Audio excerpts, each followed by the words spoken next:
Tomorrow you will teleport inside an arrow game with multiple heroines that have some suspiciously bouncy accessories. What is the first thing you grab? The protagonist of this story decide to grab his scarf and live a relaxed life in this manga named Magical Explorer.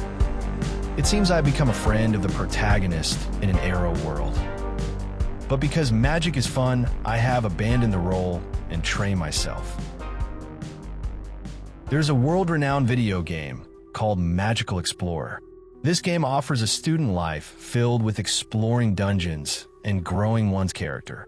A battle simulation game, or in other words, one of those clicking games. By creating your own weapon, you can even aim to become the city's greatest alchemist.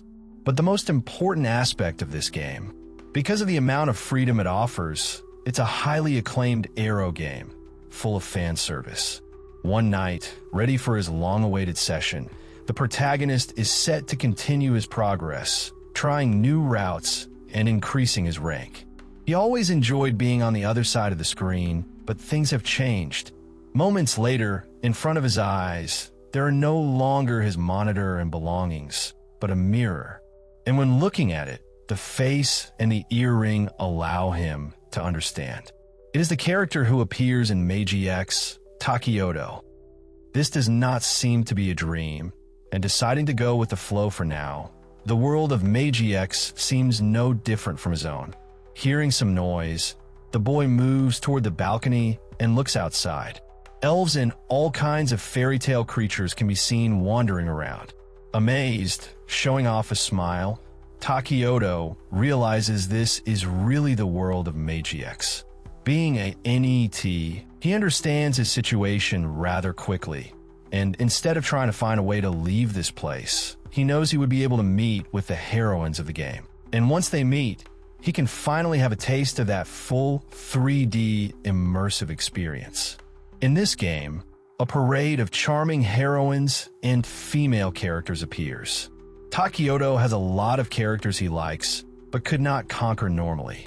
He will finally be able to grab what he desires. But looking in the mirror once again, the boy realizes something. He is the support character. Inside an arrow game like this, the difference in how the protagonist and the support character are treated is like heaven and earth. The protagonist is prioritized in everything. Even in his daily life, his skills are just ridiculous, having the protagonist benefits. Inside this type of game, the protagonist conveniently moves from one event to the next. And with just a bit of kindness from him, all the heroines practically start lusting over him. On the other hand, the support character spends his nights losing control over his left hand. As a support character, he is deemed to never get popular. No beauties would ever bother to approach him. The reason for that is simple. The player would hate the idea of seeing their heroines flocking around another character besides their own. Therefore, everyone is programmed in such a way as to give the support character the cold shoulder. For example, there are situations where a certain friend character will act eccentric at all times, yet still be treated like trash by the heroines. In other situations, the support character has to run around helping a two-timing protagonist. And of course, there would never be a situation where the support character manages to reach a deeper relationship with a heroine. However, Takioto can understand the situation since he is a former player. Even he would feel pissed if a character he liked got taken away by some shitty guy. He would immediately jump on the forums and complain all night, trying to find other people who felt the same way as him. His knees gave out at the thought that he would never embrace that cherished softness. Takioto believes this is the worst situation. But on second thought, the character he is playing right now is not a bad guy. He is a comedian who always stays next to the protagonist and acts as the typical support character you'd expect, doing things such as acting as an information broker for all the heroines and conveying their messages to the protagonist. Although he is pretty good looking, through his idiotic, perv-like actions, he ended up being hated by the girls. More than that, he is just as misfortunate in battles, which makes sense. A player desires a strong protagonist and strong heroines. Plus, the strength and popularity of the heroines determine the game's sales. That means any other male character besides the protagonist is like a sword without a blade. In the end, Takioto would end up being exiled from the party because everybody wants to have a party full of girls. Once again, that is understandable, since Takioto feels the same way. Realizing that wondering about such things right now would not help with anything, Takioto decides to focus on his future life from now on. Looking at the table, he sees a report of him passing an exam, and together with that, there is a pamphlet for a school. Since the game's opening is the entrance exam, this should be the prologue. Looking over, Takioto is surprised to see something he couldn't even try in the bonus content or additional downloads. This finally brings him some hope, believing he could experience some new material he never had seen before. There are 2 weeks until the entrance ceremony. Thankfully, he is already familiar with the school he is going to attend. Tsukimi Magic Academy is the super elite academy the protagonist is attending. Reading the name, he realizes something. The word magic implies something. In this world, there is magic. How does he even use it? Before, he only had to click on the screen to activate it, but now things are different. By default, his character should be able to use it, but the issue is that he must find the way to activate his abilities. At this rate, he's going to get kicked out shortly after the entrance ceremony. There must be some kind of hints around that would help him. Looking at his desk, everything seems to be a mess. By checking the notes, the boy realizes his character is too much of a moron.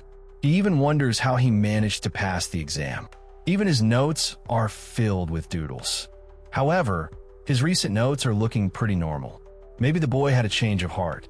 Looking a bit more through his stuff, Takioto finds a diary where it is mentioned how the boy's family left that world. Right now, he has no connections to any of the relatives from his mother's side. The only relative left is his grandmother from his father's side, who is currently hospitalized. Her condition is just getting worse. Thinking about it, when the heroines talked about their own families, only Takioto showed a saddened expression. That is rather unfortunate.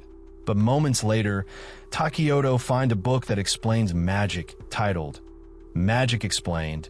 Even an ape can understand. Taking a seat and reading that book, Takioto finds out that the atmosphere itself and all beings beneath it have magical power flowing inside them. Using this magical power, they can create miracles. In order to properly use these miracles, magicians need a lot of magical power. A big difference between an average person and a magician is the pool of magical power they possess. Getting ready in his room, Takioto starts concentrating. Moments later, he feels something that tickles, and it's not his body reminding him that he's overdue for a bathroom break. A ball can be seen forming in his hand. After doing it once, Takioto can use his power at will, believing light magic might be the easiest step in this world. He still shows a lot of excitement. For him, this is something completely new, a power beyond his understanding. In this game, there are countless types of magic, from attack to defense, support, arrow, and so on. Thankfully, the character he is using right now is probably the most amazing character. Despite being just a support character, depending on the effort he puts in, Takioto might become somewhat fortunate. If he becomes stronger, he might even be able to enter the sacred dungeons. I'm not speaking about the ones filled with monsters. I am speaking about the ones where you're handed a cute little baby and together with that, a lifelong subscription you never signed up for. Apparently, in this world, by using teleportation magic squares, you can teleport to around 10 dungeons. However, there's more than just dungeons. Takioto is inside a game after all, but in front of him, there's a huge wall that stops the boy from progressing. Searching through his mind as an NET who plays the game not to finish it, but to explore the world in every little corner, Takioto comes up with something. What he needs the most in order to become the strongest is possibility. A possibility he can gain through cheat items and skills. Having played this game for so long, Takioto knows how to get all of them. Excited about his future, where he might achieve his goals. The boy grins as sweat dribbles down his face. The path to becoming the strongest is a precipitous cliff. Everyone he is going to encounter will be on a completely different level. All the heroines possess official cheats implemented by the developers, and on top of that, there is the protagonist, who is levels above even the heroines. His name is Hijiri Iori, the person who could become strong enough to defeat the Demon King all on his own. But it's alright. Takioto declares that he is going to become the strongest, and then he can adventure through dungeons, visit the flying castle, chop down the world tree, and move around all sorts of places at his own freedom. Looking forward to his entrance ceremony that is about to start in 2 weeks, a thought comes to his mind. What's he going to do about the school expenses? After reading his diary, Takioto found out things are not looking very good. Moments later, someone rings the doorbell. Going there to check who it is, he finds a well-dressed woman with a smile on her face and an amazing feature between her collarbones. Her name is Hanamura Marino, the principal of Tsukumi Magic Academy. As Takioto wonders what she is doing in front of him, the woman invites the boy to have a meal together. Hanamura is the leader of this world and, as well, the principal of the academy. She sometimes appears in front of the protagonist and his allies to give helpful advice. And now, such an important person has shown up in front of Takioto.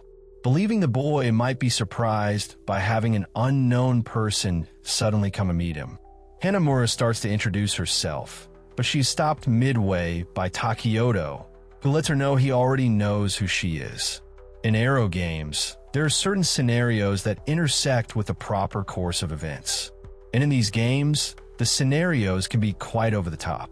It might just be for the convenience of the writers, so they can put in more Arrow events.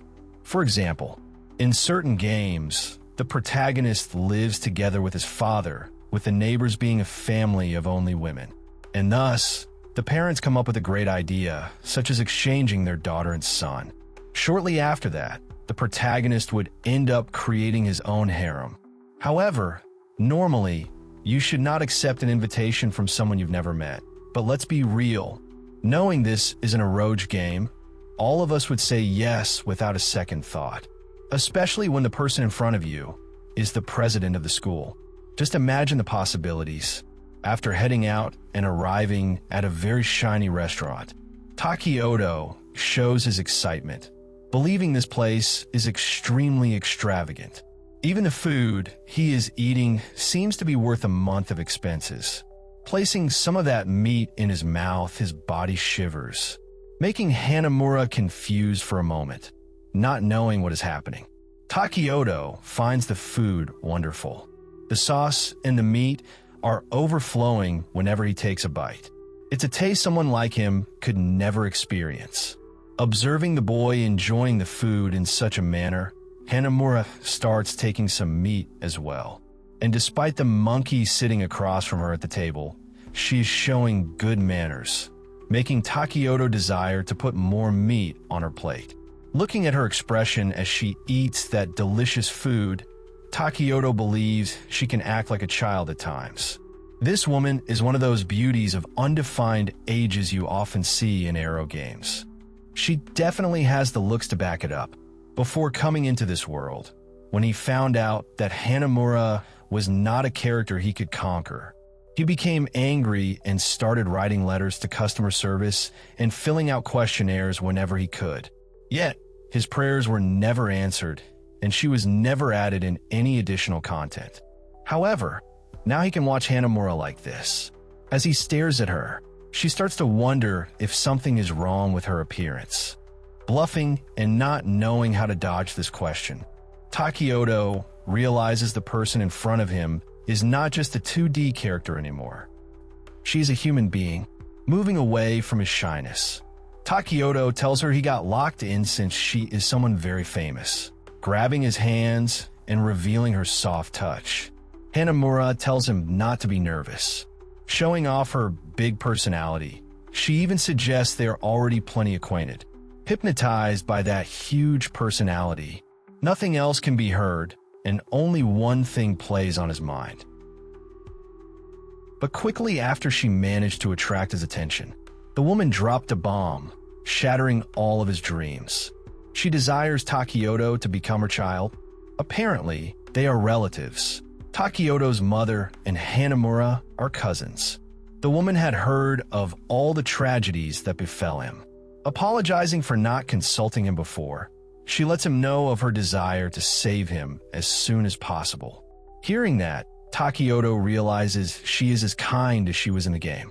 After thanking Hanamura for her offer, the woman lets him know her home is close to the academy and that the two of them will be living together.